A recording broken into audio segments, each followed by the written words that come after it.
Okay, we talked about, why most investors who invest in those courses off of TV, primarily real estate, don't get started right away. Well, it's the same reason I didn't get started right away. Well, you got to work. You got to pay the bills. It's not wise to quit your job, and go after a business full time. So a lot of those investors, they will, promise great results though, but I don't condone that. I do believe in a lot of those courses that they are very much real, but it requires time. A lot of them have people give testimonials that they don't put much time into the business and get really big results. I beg to differ on that subject. It takes a lot of time at first because, one, you have to study the course, read and reread those courses, and like I suggest, you have to make a realistic format of your time, not of the profit center that you're going to pursue. Yes, that too, but your time at first. Notebook, pen, computer, a car. With the notebook and pen, you're going to make you a planner, or buy a planner. Plan your week out. Well, of course, you have to work 9 to 5, at least 5 days a week. Maybe some of you on the weekends though. But you got to, draw in your time, what you'll be doing through the week, and see how many hours can you put into that business every day, or that profit center in real estate. If you can't give an hour a day, maybe 3 hours on the weekend or whatever. And then you make your format of the profit center you're going to pursue. When you start working that business, write what you've done on paper and see if you can make a little profit, make a little format of what you've done, and see how much time you can devote, or how make a plan, detailed plan of exactly what to do toward that business. Once you've educated yourself and you're working the business, make your detailed plan of what to do, a routine, and for pre-foreclosures. Okay, like before, I talked to you about tax liens, how I did tax liens, and I had to learn how my state's tax lien laws. I had to do my due diligence on the parcels that I was interested in, make sure the parcel matched the lot that I was interested in, find out why the houses went for taxes. There might be something wrong with the structure, might be bad code violations. Make sure you understand what you're getting into in the tax lien properties.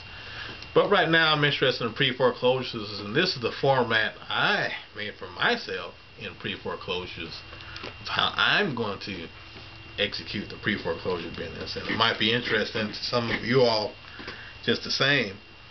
And I'd get 10 leads in pre-foreclosures. I find my town's newspaper that's published on the internet, and I go to the legal section, look at foreclosures, and there's going to be an overwhelming amount of foreclosures in this day and time. This year, December 2010, as I speak right now, it's a really big foreclosure market nationwide. And I make a realistic picture. I get all the foreclosures in my local town, not all of them, but just 10 of them, because I don't want to drive 30 miles to the next town or the next town. Yes, it's going to list the whole state of foreclosures, all the foreclosures for that month in your state. Now that's just for 1 month. Pardon. In Arkansas, there's at least 500, right at 500 foreclosures every month. So I get 10 of them here in town, Little Rock. So I want to keep it real. I don't want to drive away 30 miles and so forth. Now, some of you that study pre-foreclosure, you know that they tell you to send out all kind of mailers. Go to your local copy center and make your couple hundred mailers and mail them out. Realistically speaking, it's going to be very slim results. Maybe one good result in every 100, or maybe a few in every 100, or maybe more. I don't know. Haven't gotten that widespread with it yet. But I want to cut all that out and go at it this way, because if I get that one profit, then I might want to take that profit and reinvest it back in my business by getting my mailers there. Then I'll start mailing out or whatever. But the thing is, keep it real. What are you actually going to do to try to make that business actually materialize for you? And this is the way it'll materialize for me. Okay. And moving on. I got my 10 leads, playing the law of averages now. I get, maybe one hit, and I don't know how many numbers I do though. I get my 10 leads. I look up the phone, find the phone number of the people using other websites on the internet. I can find their phone numbers, and I might get one phone number out of that 10. And I did that last week. I got one phone number. Lady said, well, we're not interested. And I said, ma'am, I found you in the legal section of the newspaper. Your house is going to foreclosure. And she just hung up. So I have to tell you the motivation right there. And part of this business, or really any business, is learning how to handle objections and rejections and moving on. A lot of people have a fear of rejection. Don't. This is a business. You got to do it or you don't do it.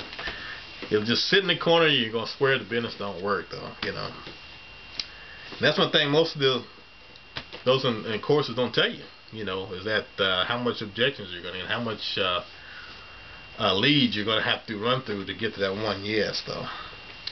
But if I choose to drive back after those homes, after I get no response, I might leave a mailer in the mailbox. If the house looks like it's been occupied or they're still living in the house, maybe I'll leave a business card or a mailer then. I don't know. But anyway, don't get frustrated or over anxious, and don't go throwing more money at it. Man, I didn't get a response on my leads. I think I'll start getting mailers, or I think I'll go buy another course or go to a seminar. No, wait a minute now. Keep it low cost. You've read the material. You already spent not enough money on your investment material. Make that work. Make that work first. Don't go for more and more, because there's chances you might not execute that right off the bat and make that work. So try to keep your money down. Don't go throwing a lot of money at it to businesses. And if you do get frustrated with the business, let's say you give 3 hours a day to your business. You say get 3 hours on the weekend to your business. No results. Get out of the house. You might be itching to go anyway. You got a lot on your mind. You want to get out on the weekend. You worked hard all week. Go do it. At least you can say you spent some time on your business, whether it be studying or trying to contact your leads. Hey, you're working the business. You still got to go to work on Monday anyway, though. So you can tell your friends, your coworkers, you're working your business. Okay. Okay, what I write here. It might take you a long time before you get the first deal. Okay. The idea is to make a profit first and then step up the marketing campaign. That's what the whole idea is on that. That's the way I'm going to do it, though. So I got some more video equipment coming in, and when I do, I'd really love to see if I can bring you guys along with me. And the next subject I'd like to talk to you guys about is your job. That old boring job, that frustrating job might be more valuable to you than what you think. Friends that know me know exactly what I'm going to talk about, and that's what I love more than the real estate business or any business, is making your job work for you. So I hope you join me then.